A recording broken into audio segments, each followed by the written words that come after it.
Ya pemirsa, untuk mengetahui update terkini dari kasus hukum penganiayaan yang melibatkan seorang anak perwira polisi telah bergabung bersama kami melalui saluran Zoom Ditkrimum Polda Sumut Kombes Sumaryono. Selamat pagi Pak Sumaryono, terima kasih telah bergabung bersama kami di Lapor Polisi Anyus TV. Ya, Selamat pagi Pak Adi. Kabid Humas, Pak. Kabid Humas. Baik, Pak Hadi. Ini untuk pelaku telah ditahan, pasal apa yang telah disanggahkan pada pelaku, Pak? Iya, jadi kami sampaikan terkait dengan progres penanganan bahwa terhadap saudara A, berdasarkan hasil gelar perkara itu sudah ditetapkan menjadi tersangka dan dilakukan penahanan atas dugaan pelanggaran pasal 351 penganiayaan. Kemudian terhadap ayah saudara A ini yang bernama atau berinisial AKBP AH juga sudah dilakukan penahanan dan penempatan di tempat khusus tahanan Propam Polda Sumatera Utara untuk 30 hari ke depan dalam rangka proses penyidikan terkait dengan dugaan pelanggaran disiplin maupun kode etik pembiaran.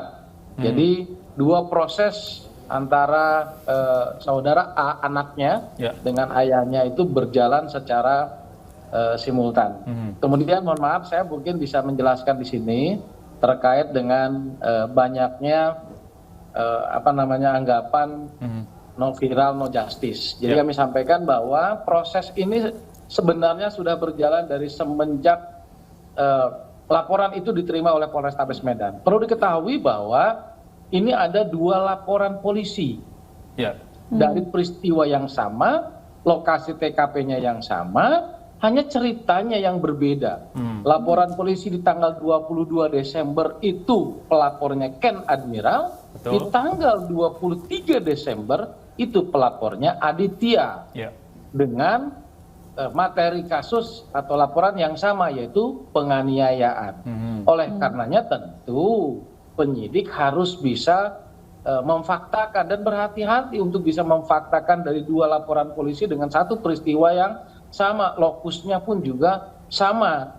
Jadi itu yang barangkali harus kami sampaikan juga. Kemudian yang kedua, bahwa dari semenjak laporan itu diberikan, saudara Ken Admiral ini belum dimintai keterangan dalam kapasitasnya sebagai saksi korban oleh penyidik Polrestabes Medan, karena yang bersangkutan ini harus kembali ke Inggris untuk melanjutkan studinya di Manchester University. Jadi itu yang belum dilakukan. Nah, seiring berjalannya waktu, penyidik ini bekerja, penyidik kita Polrestabes ini bekerja. Di tanggal 7 Februari penyidik menaikkan status dari penyelidikan ke penyidikan untuk laporan polisi saudara Ken Admiral. Laporan polisi pertama yang di tanggal 22 Desember 2022 itu. Tanggal 7 Februari naik statusnya ke penyidikan, berproses lagi. Kemudian ada surat panggilan kembali yang dilayangkan kepada saudara Ken Admiral. Tapi dua panggilan itu yang bersangkutan tidak dapat hadir, mengingat sekali lagi yang bersangkutan kuliah di Universitas di Inggris. Kemudian ibu dari saudara Ken Admiral ini memohon kepada Polda Sumatera Utara untuk kiranya prosesnya ditarik ke Polda, karena beliau menilai bahwa belum maksimal penanganan penyidikan yang dilakukan oleh Polrestabes Medan, dan itu direspon oleh Bapak Kapolda Sumatera Utara dengan menghadirkan atau melakukan gelar perkara antara penyidik Polda dengan penyidik Polrestabes dan diberikan dan mendapatkan rekomendasi bahwa kasus itu ditarik. Dari tanggal 28 Maret 2023 kasus itu sudah ditarik dan ditangani oleh Polda Sumatera Utara. Berjalan, kemudian kembali memeriksa saksi-saksi, memeriksa tambahan saksi yang sebelumnya juga sudah diperiksa di Polrestabes, termasuk juga memanggil saudara Ken Admiral sebagai saksi korban. Dan saudara Ken Admiral ini baru bisa hadir memenuhi panggilan penyidik itu di tanggal 23 April, hari Minggu kemarin. 23 April ya Pak ya? 23 April hari Minggu kemarin. Baik Pak, ini kita, April, mohon maaf saya jeda sebentar Pak Adi. Meriksa. Tanggal 23 April itu penyidik memeriksa secara maraton karena apa? Karena kita dapat informasi dari keluarga bahwa Ken Admiral ini tidak bisa lama-lama di Indonesia. Ya. Dia harus kembali lagi untuk melanjutkan kuliahnya. Jadi 23, 24 itu penyidik cepat sebelum viral loh ya, sebelum viral.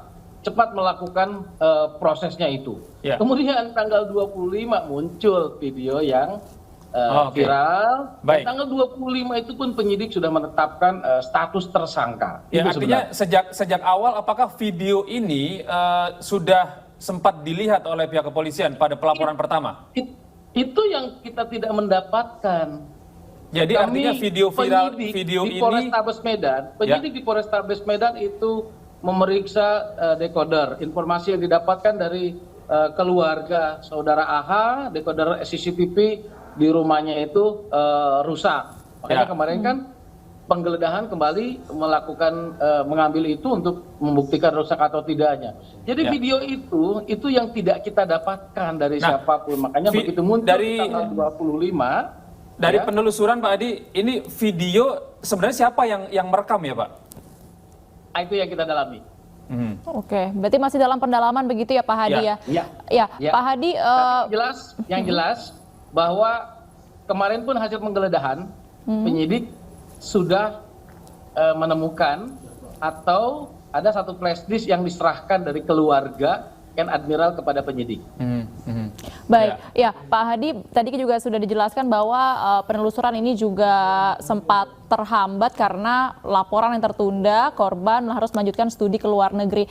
Pak Hadi, ini berdasarkan dari penyelidikan yang telah dilakukan saat ini, apakah sebenarnya penganiayaan ini pertama kalinya terjadi atau sebelumnya memang sudah pernah terjadi dilakukan oleh pelaku Pak terhadap korban khususnya? Dari informasi hasil penyelidikan dan penyidikan yang dilakukan sebelumnya di Polrestabes Medan bahwa perkelahian di antara mereka ini dilatar belakanginya itu oleh motif asmara, sepertinya seperti itu ya.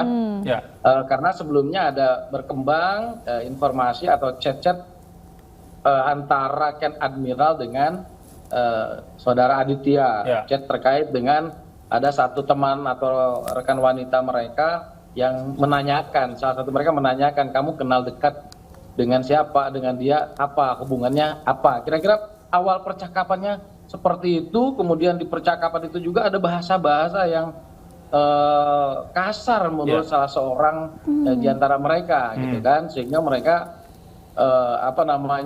janjian ketemu di satu tempat untuk menyelesaikan masalah itu ya Pak? Ya, kira-kira seperti itulah kan gitu. Pak Adi, ini mungkin antara anak remaja. Kemudian sampai pada akhirnya si Aditya ini menemukan mobil yang dikendarai, mobil Mini Cooper yang dikendarai oleh si Ken Admiral, dihentikan di tengah jalan. Nah, di situ pertama kali terjadi pemukulan. Informasi awal yang kita terima seperti itu, sampai pada akhirnya si Ken Admiral dengan teman-temannya ini mendatangi rumah kediaman Aditya di tanggal 22 kira-kira pukul 2 dini hari. Ya, Pak Hadi, ini ketika ada penelusuran ke rumah, ada dugaan penimbunan solar begitu Pak di rumah Bapak Hasibuan ini. Ini tanggapan Anda seperti apa Pak?